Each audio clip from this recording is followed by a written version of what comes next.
ترهبون به عدو الله وعدوكم وآخرين من دونهم لا تعلمونهم الله يعلمهم. آيادان إلهي وحكول ليهي أنيقو السلام يا تليها عينك عوق دلك سفيرك دولة تركيا تليها تركي صوم يا سراكيشة يا خيارتك الوالدين تا هل كان جوغي عيدا كبا أنا إذن سلام يا مالين ودن أكثر إذن له آياداس وحي نوشي غيسا إن أنو ديار قروبنو وأمر هو إلهي نصينا يو وديار قروبا اسكو ديارية ماهن وحيالا لغاقا قبنكرو ما استطعتم من قوة أود تنقضن بيصح الليدهين اسكو ديارية ومن رباط الخيل يفردها أدلو أديك سجري هذا الديار يدرون يدبابات بايمت maxaa loo sameeyaa oo loo diyaar garoobaya turhibuna bihi adu wallahi wa aduwakum saad dhabarka uga jabisaan ugu argagaxisaan oo idin kaga cabsadaan cadawga ilaahay iyo cadawgeena idinka intaas kaliya laguma simin wa aakhariina min duunihim la ta'lamunahum Allahu ya'lamu kuwa kale aynan ogeyn kuwaas ka sokeeya oo ilaahay ogay oo idinku in ogeyn waa munaafiqiinta waa kuwa nagu dhex jira cadawga u jaasuusaya cadawga u shaqeynaya kuwaasna ugu diyaar garooba waa saddex cadow aayadaas waxaan ugu bilaabanaynaa dad muslimiin ah diinteena markaan ku dhagno ayaa dalkeenana jeclaanaynaa nafteenuna qiimo yeelanaysaa hadafka aan diriraynana ay noo cadaanaysaa aad iyo aad baa u mahadsantiin waxaan rabaa inaan idiin hambaliyeeyo marka koowaad ururka halkaan ka qalin jabinaya hambalyo diiran iyo farxad iyo rayrayn iyo sharaf ayay noo tahay inaan aragno wiilal dhalinyaro iyo gabdho dhowr bilood ka hor magaalooyinkoodii joogay ee fursad ay siiyeen taliska ciidanka xoogga dalku uu fursad siiyay inay ku soo biiraan ciidanka xoogga dalka Soomaaliyeed oo inta ka yimid guryahoodii doortay iyagu halkaan lagu tababaray maalmo adag qaatay carbis adag qaatay maantay soo bandhigay qalinjabintoodii waan idin hambalyeeynaa wadadaan idinku miina bilaabin waa la idinkaga horeeyay wiilashii iyo gabdhihii idinkaga horeeyay bilihii la soo dhaafay guulo waaweyn bay soo hooyeen waan u hambalyeynaa wiilashii iyo gabdhaha ciidanka xoogga dalka iyo ciidanka qalabka sida ee Soomaaliyeed dhammaantood guud ahaan ee furimaha hore ku jira ee guulaha waaweyn keenay ee wadada dhulkaan u dhaxeeyo marka iyo xamar nadiifiyay ولينا كجرا زبيد يعان ولا أودق لبرير بوندوين كاس وين عدق وكجبي ضركتين أو قبطي مع المكور صدح الشكور انت كسمايا كي ما ذا أريد أو دولك صامرة هنا يجلب وقتان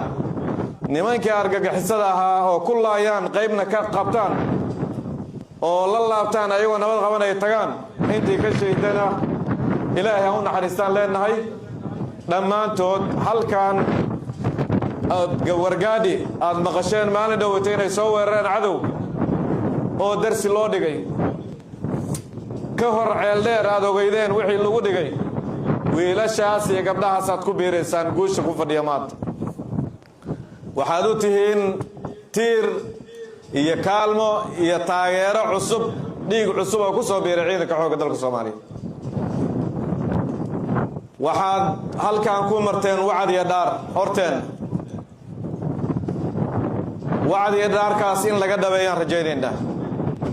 dalka Soomaaliya waxa isku soo bahaystay cadawyo kala duwan oo kuwii hadda aan sheegaynaa oo saddexda ahaa kuwii gudaha wargagixisada ahaa kuwa kale oo munaafiqiina iyo cadow dibadda ka yimid oo ogtihiin oo shalay u dambeysay hargeysa ka degay kuwa dhulkeenna nagu haysta kuwa dhul kala soo qabsaday soo xasuuqay dadkii xoog intay ku qabsadeen 70 kun ka soo jeestay oo 19 kun oo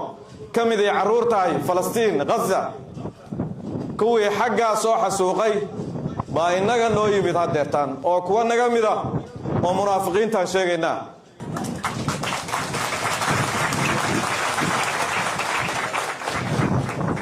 kuwaas ayaa haddana la soo darsay waxaan noo gacmo qabanaya kuwaas oo noo gacmo qabtay cadowgan khawaarijta waxaan rabnaa ciidankan awoodiisu waa cir iyo dhul iyo bad baynu soo xidho cadowgan ciidanka xoogga dalka Soomaaliyeedna waa la hadlayaa dhammaantiis meel joogaba iyo dufcada hadda qalin jabinaysa cadowgan haddaanan ka takhalusin munaafiqiinta nagu jiraahe maalin kasta cadow dibadda ah noogu yeeranayaan maalin kasta mid bay gobol noo soo dejinayaan waxaa marka waajibkiinu yahay hadda inaan cadowgan khawaarijta argagixisada inaan ka takhaluso si aan u gudanno waajibkeenna qaranka naga sugaya madax bannaanida wadajirka midnimada dalkan waxaa ilaaliya waa ciidanka xoogga dalka Soomaaliyeed waajibkaas diyaar ma loo yahay ma ka dabayrina dhaarteena dalka cadow gudaha iyo mid dibadda ah ma u diyaarsanay inaan ka celino ilaahay u marqaati ka mar labaad ayaan dhawaytana kuwaan halkan ku yiri ilaahay u marqaati ka waxaan ku soo gabagabeynayaa waa guuleysanaynaa cadawguna waa tabar daraya dalkeena horumarkiisa ayaana la diidaya dadkeenu nabad inay ku noolaadaan baa la diidaya hadba mid baana loo soo horkacaya qaraxyadii iyo halkan lagu sugu jiray ciidanku furimaha hore ugu tageen runtii dadkii way nasteen weli laakiin dad ba afduuban kooxaha khawaarijta kuwaasaan rabnaa ciidankeenu meel kastuu joogaba niyad iyo moral inay ku shaqeeyaan wiil yaroo bamba camal isqarxinaya oo aan wax dana lahayn naftiisa u naxayn qof u naxaya jirin waalidkiis ka soo cararay caasi dalkiisa ku ah hooyadiis ku ah aabihiis ku ah diintiisa ku ah wiilkaas yarkaa waa ka guulaysan karnaa ee diyaar ma nahay inaan ka guulaysan waxaan idinkula dardaarmayaa ciidan waa wax adag wax fudud maaha laakiin ninka ragga ha doorta ninka ragga iyo gabadha ragga ah iyaduna shankaroonta ayaa doorta ciidan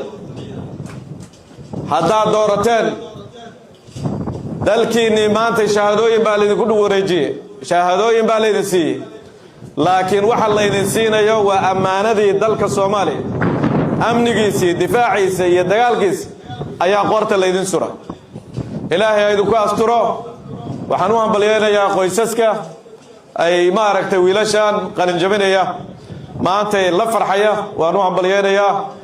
wiilashiinii diyaar bay u noqdeen kuwa injineeraha kuwa beeraha aaday kuwa dhaqaatiira laakiin kuwaasoo dhan waxay rabaan kuwa difaaca hooyada kuwa difaacday rabtaa ilmaheeda kuwa difaacay rabtaa wiilasha halkan taagan waxay qayb ka yihiin difaacay dalka qayb ka yihiin guulaysta idin leeyahay walaalaha Turkiga oo runtii isku noo dhisay dugsiga kuna soo saaray dufcadii 20aad hadda sida muuqata